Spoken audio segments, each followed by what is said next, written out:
Bismillahirrahmanirrahim. Assalamualaikum warahmatullahi wabarakatuh. Salam sejahtera dan salam kebajikan bagi kita semua.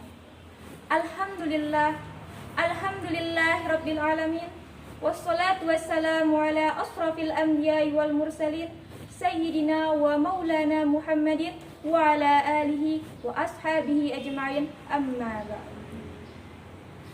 Yang sama-sama kita hormati para dewan juri yang arif dan bijaksana, yang sama-sama kita hormati rekan-rekan panitia penyelenggara acara lomba, dan yang sama-sama kita hormati saudara-saudaraku sebangsa dan setanah air Indonesia.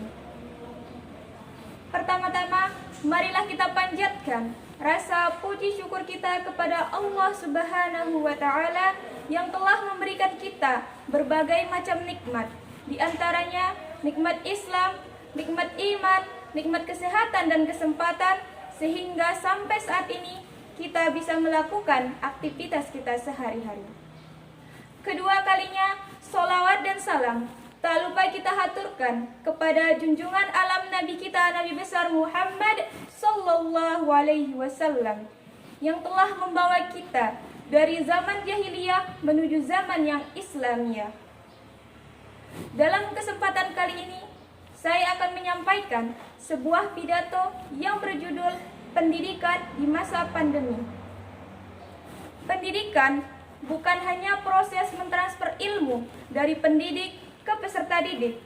Lebih dari itu, pendidikan memiliki tujuan, yakni meningkatkan sumber daya manusia dan mencetak generasi-generasi muda yang hebat, yang cerdas, yang berprestasi dan berakhlakul karimah tentunya. Pendidikan merupakan bagian dari kebutuhan kita. Karena pendidikan adalah proses kita belajar untuk meningkatkan dan mengembangkan potensi yang kita miliki. Sehingga dengan adanya pendidikan tersebut, seseorang akan memiliki kecerdasan. Wawasan yang luas, kepribadian yang baik, dan tentunya akan bermanfaat dan berguna bagi diri sendiri, masyarakat, bangsa, maupun negara. Saudara-saudaraku sebangsa dan setanah air Indonesia, dalam menempuh pendidikan, ada 3 komponen yang sangat mendasar yang harus kita perhatikan, yaitu yang pertama dan yang paling utama adalah akhlak. Akhlak bukan saja diakui oleh kita, namun sudah diakui oleh seluruh dunia, karena akhlak memiliki posisi di atas ilmu. Dalam proses pendidikan, yang paling diutamakan adalah akhlak.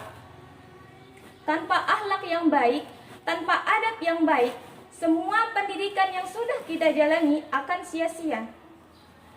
Dalam contoh kecil, di masa pandemi ini, di masa di mana seluruh mahasiswa melakukan kegiatan belajar di rumah dengan menggunakan media teknologi. Dalam keadaan seperti ini, jangan sampai kita jadikan kesempatan yang sifatnya negatif. Misalnya, kita sedang melakukan ujian secara online di rumah. Dalam hal ini, bukan berarti kita bebas untuk membuka buku, untuk mencari di internet jawaban-jawaban tersebut. Kemudian, bukan berarti kita bisa meng-copy paste jawaban-jawaban dari teman kita, dikarenakan tidak adanya pengawasan dari guru. Jadi bukan seperti itu. Di masa pandemi ini, kita harus benar-benar menerapkan akhlak dalam belajar. Kita harus menanamkan sifat jujur, kita harus menanamkan sifat percaya diri serta optimis kita. Kita harus yakin bahwa kita bisa belajar mandiri, kita bisa menjawab soal-soal dengan mandiri, walaupun kita ujian dari rumah. Saudara-saudaraku yang berbahagia, adapun komponen yang kedua, yaitu kompetensi. Sampai mana kompetensi kita sampai saat ini? Jadi ada 4 kompetensi yang harus kita perhatikan, yaitu yang pertama, kita harus berpikir secara kritis, kemudian secara kreatif, kemudian secara komunikatif dan kolaboratif. Nah, di masa pandemi ini adalah kesempatan kita untuk menerapkan 4 kompetensi tersebut. Karena di masa pandemi ini, untuk menempuh pendidikan, proses belajar mengajar yang semulanya bertatapan langsung dengan para guru atau berada di dalam kelas, tetapi melihat keadaan dari tahun 2019 hingga saat ini, pemerintah membuat keputusan untuk membatasi jumlah siswa yang masuk sekolah setiap harinya, guna untuk mencegah penularan virus corona. Dan adapun kebijakan dari Kementerian Pendidikan dan Kebudayaan Republik Indonesia yang membuat program baru, yakni program Merdeka Belajar. Program Merdeka Belajar ini adalah kebebasan bagi siswa dalam berkegiatan belajar. Program Merdeka Belajar ini adalah dimanfaatkan di masa pandemi ini, yaitu di mana para siswa itu belajar yang semulanya di dalam kelas berubah menjadi di luar kelas, atau biasa disebut dengan outing class. Oleh karena itu, dengan outing class, para siswa lebih leluasa untuk mencari referensi-referensi yang di berbagai tempat, mencari informasi-informasi selain mencari referensi yang ada di buku.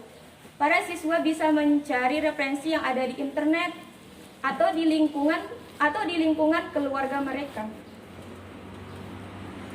Dengan outing class ini juga, atau kita belajar dari rumah, akan membuat siswa mendapatkan pengalaman baru, yakni bisa berdiskusi dengan keluarga mereka. Jadi, dalam hal ini juga dapat memperkuat hubungan antara anak dengan orang tua, antara siswa dengan saudara-saudara mereka yang ada di rumah. Oleh karena itu, di masa pandemi ini, kita harus pandai-pandai berpikir, kreatif, kritis, komunikatif, dan kolaboratif, agar tercapainya dan terlancarnya proses belajar kita. Saudara-saudaraku sebangsa dan setanah air Indonesia,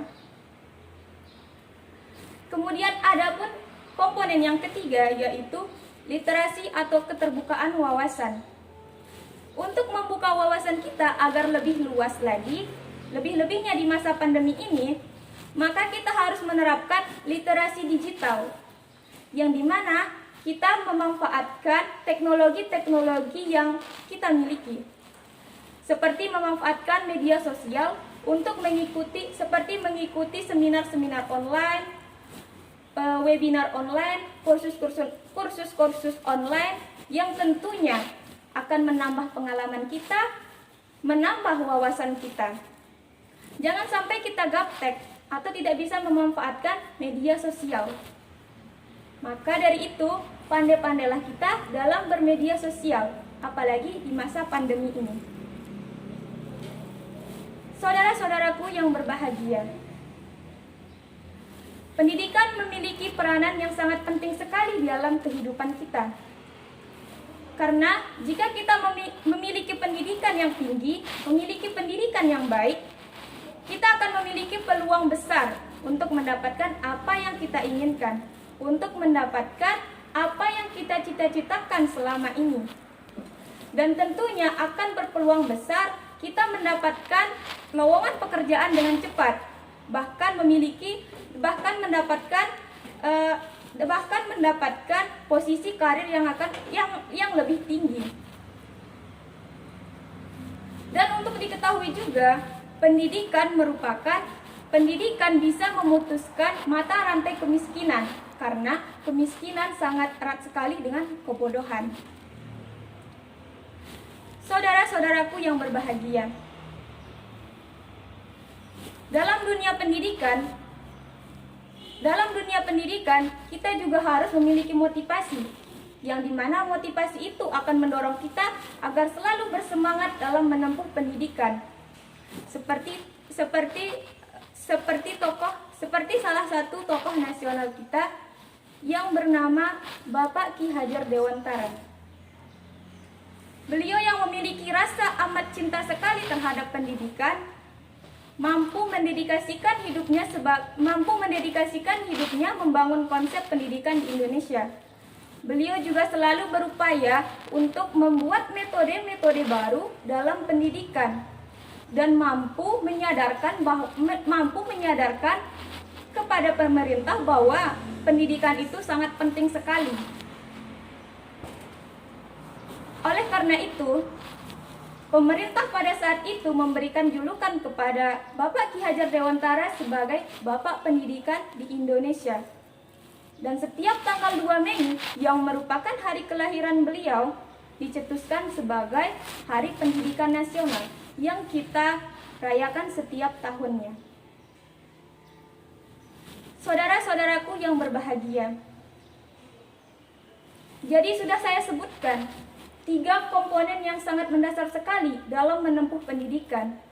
Jadi saya mengajak kepada saudara-saudara sebangsa dan setanah air untuk menerapkan 3 komponen tersebut guna untuk mengejar impian kita, untuk mengejar cita-cita kita, agar semua yang kita inginkan di masa depan bisa kita raih. Sedikit motivasi untuk kita semua. Bapak Insinyur Soekarno pernah berkata, "Gantunglah impianmu setinggi langit, gantunglah cita-citamu setinggi langit. Jikapun kamu jatuh, kamu akan jatuh di antara bintang-bintang." Mungkin hanya ini yang dapat saya sampaikan. Semoga menjadi motivasi bagi kita semua dan berguna dan bermanfaat bagi kita semua. Kurang dan lebihnya saya mohon maaf dan terima kasih atas segala perhatiannya. Saya akhiri dengan wabillahi taufik wal hidayah. Assalamualaikum warahmatullahi wabarakatuh.